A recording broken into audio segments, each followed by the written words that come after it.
Episode number 2.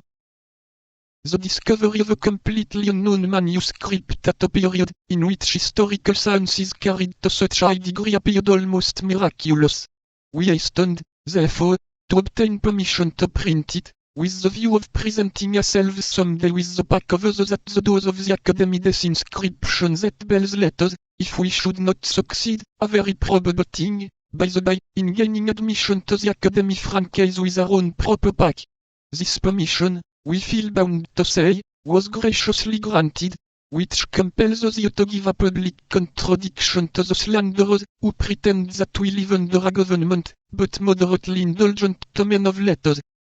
Now, this is the first part of this precious manuscript, which we offer to our readers, restoring it to the title which belongs to it, and entering into an engagement that, if, of which we have no doubt, this first part should obtain the success it merits, we will publish the second immediately. In the meanwhile, as the Godfather is a second father, we beg the reader to lay to our account, and not to that of the Comte de la Fille, the pleasure or the ennui we may experience. This being understood, let us proceed with our history. 1. The three presents of D'Artagnan the Elder.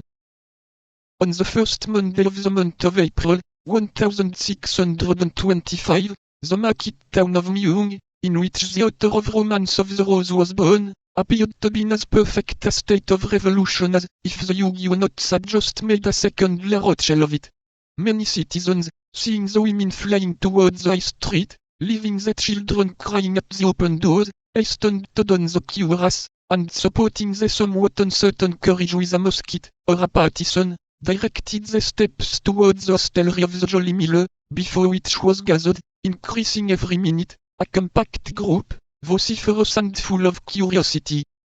In those times panics were common, and few days passed without some city or other registering in its archives an event of this kind. There were nobles, who made war against each other, there was the king, who made war against the cardinal, there was Spain, which made war against the king. Then, in addition to these concealed, or public, secret or open wars, there were robbers, mendicants, Huguenots, wolves, and scoundrels, who made war upon everybody. The citizens always took up arms readily against thieves, wolves or scoundrels, often against nobles, or Huguenots, sometimes against the king, but never against the cardinal, or Spain. It resulted, then, from this habit that on the said first Monday of April, 1625, the citizens, on hearing the clamour, and seeing neither the red and yellow standard, nor the livery of the Duc de Richelieu, rushed towards the hostel of the Jolly Miller. When arrived there,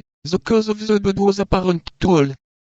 A young man, we can sketch his portrait at a dash. Imagine to yourself a Don Quixote of 18, a Don Quixote without his corselet, without his coat of mail, without his quizzes, a Don Quixote clothed in a woolen doublet, the blue color of which had faded into a nameless shade between lees of wine and heavenly azure, face long and brown, high cheekbones, a sign of sagacity, the maxillary muscles enormously developed, an infallible sign by which a Gascon may always be detected, even without his cap, and a young man wore a cap set off with a sort of feather, the eye open and intelligent, the nose hooked, but finely chiseled.